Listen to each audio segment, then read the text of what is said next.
you seem to specifically deal or provide services to young girls. Yes. What about the boys? Because someone may say, wait a minute, there is a move in Uganda, the last time I checked, to remove the age cap in the constitution because the president in fact says it discriminates against that type of age. We're talking about 75 and above. What about someone who might say, you seem to be in fact discriminating against boys?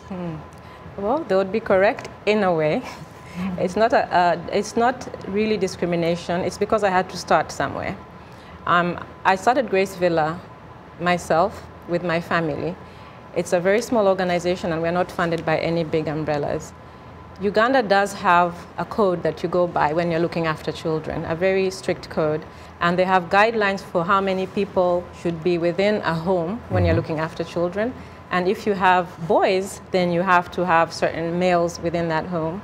So we're going to grow. Grace Villa is going to grow. And as we grow, we'll probably, it is in our plan to have a boys' home, like to actually bring in the components that would make having boys in the home. So if you are given perimeters of having to start somewhere, I'm a girl, so it's easier for me to look after young girls. Then also, I think you saw it in the clip, statistically, it makes more sense to start where the most impact will be made. So we love boys. I do actually look after a couple of boys. Some of the boys who we have, but they're not really in the program, but we do look after them. We pay their school fees and stuff. So we do have some boys here and there, but we had to start somewhere, so we started with girls. You know, there is a saying that, and in fact, a lot of studies support that if you educate a boy, at the end of the day, you probably actually get an individual. But that if you educate a girl, at the end of the day, you actually get someone that impacts the community, the neighborhood.